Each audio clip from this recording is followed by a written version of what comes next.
When Hey Girl peaked at number 10 on the Billboard charts in September 1963, this artist made history as the first Rhode Islander to do so. Despite the fact that this was his only top 10 appearance, he was no one-hit wonder.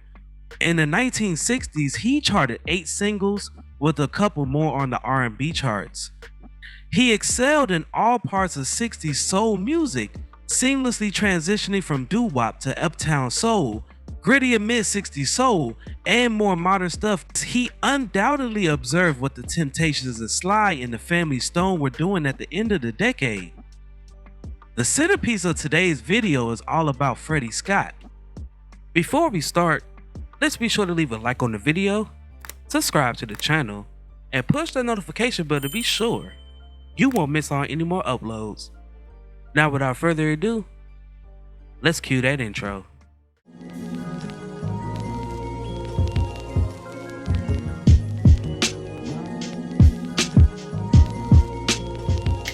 Born Freddie Scott on April 24th, 1933 in Providence, Rhode Island. His grandmother, Sally Jones, got Freddie interested in music since she was a gospel singer with her own group, the Gospel Keys. He followed through on this by joining the Swanee Quintet Juniors while studying pre-medicine at Payne College in Augusta, Georgia. In between, Freddie attended school in New York and studied medicine at the University of Rhode Island. The quintet recorded a single that did not sell, and by 1956, Freddie was back in New York, working with Zelma Zell Sanders, the proprietor of J&S Records and producer of The Heart's Lonely Nights, one of the first huge songs by a female R&B group. Freddie penned, "Turn the Lamps Down Low for Johnny and Joe, label mates and hitmakers with. Over the mountain, across the sea." Zell advised Freddie cut it himself, which he did, and sold well enough to land him slots at locations such as the legendary Apollo Theater. Freddie quit J&S after being called up by the military. However, Scott's military duty did not totally end his music career. He recorded "Tell Them For Me" for the Tiny Bow and Arrow label in 1957. Oh, it's my last buck. Followed by "Please Call."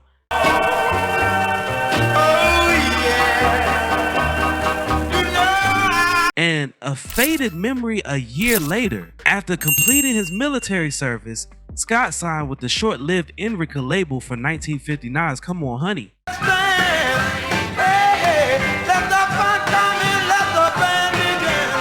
And when it received the same lukewarm reception as his previous records, he turned to songwriting, collaborating with Helen Miller to write for Al Nevins and Don Kirshner's Brill building firm Alden Music.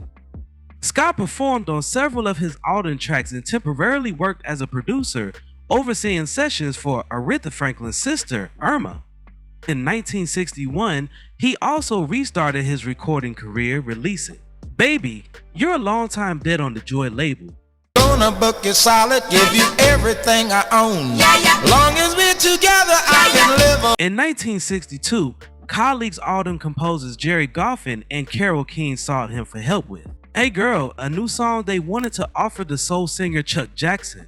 When Jackson was unable to attend the arranged recording session, Scott recorded the vocal instead, and when Colpix Records released the song a year later, he reached the top 10 on both the pop and R&B charts.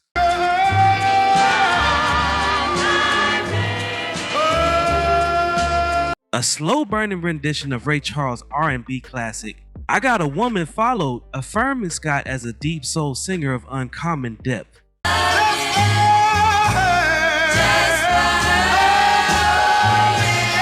Due to declining economic returns and Colpix's deteriorating infrastructure, Scott was moved to parent label Columbia, where he was branded the $1 Million Baby and reinvented as a crooner with 1964's "There's One Hard Take Too Many."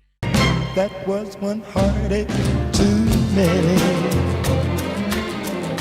He even published "Everything I Have Is Yours" in 1965, a cabaret-inspired album mostly composed of successful movie tunes.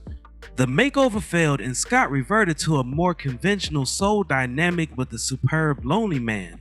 However, record sales were essentially non-existent, and after 2 last-ditch Columbia singles, including the sad ballad, Don't Let It End This Way, the company released him.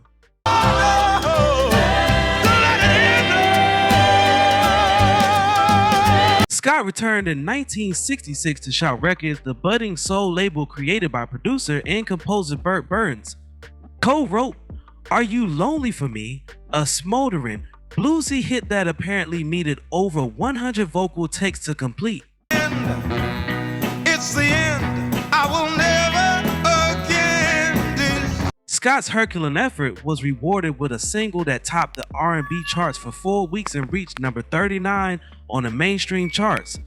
The 1967 follow-up, Cry To Me, was a financial failure, but Scott's passionate, compassionate performance remains his artistic pinnacle.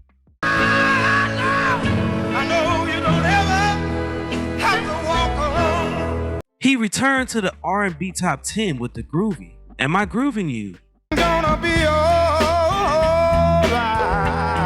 Hey. And while Just Like a Flower failed to chart, I've got to live without that love that lives and breathes and sings and hurts. In 1968, You Got What I Need did as well. Oh baby, you got what I need. This song was famously sampled by rapper Biz Markie 20 years later. But after Burns passed away of a major heart attack on December 31st, 1967, his widow Eileen was unable to keep Shout Records solvent, and after one last Shout song, No One Could Ever Love You, Scott quit the company, going 2 years without a record deal.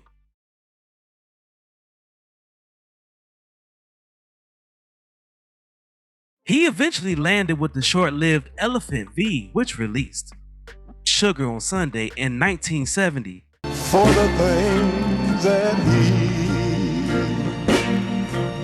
could. In a follow-up, I'll Be Leaving Her Tomorrow.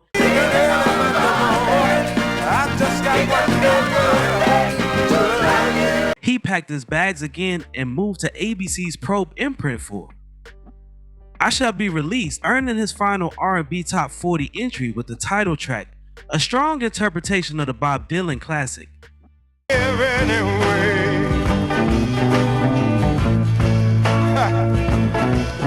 When Probe failed, Scott looked for a new record label and signed with Vanguard for the one-off 1971 single, I Guess God Wants It That Way. It's always giving so much of yourself. Pickwick International released The Great If in 1972.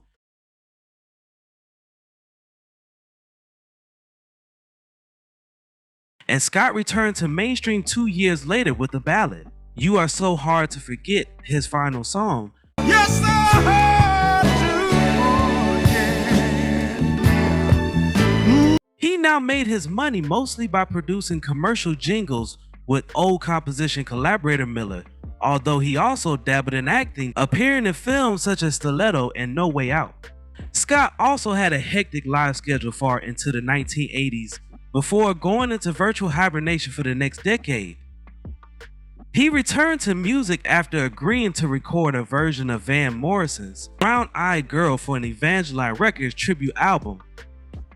The project introduced Scott to producer John Tevin, and together they devised plans to record a blues album, releasing in Brand New Man in 2001, his first new material in nearly a quarter century. Scott passed away on June 4, 2007 at the age of 74.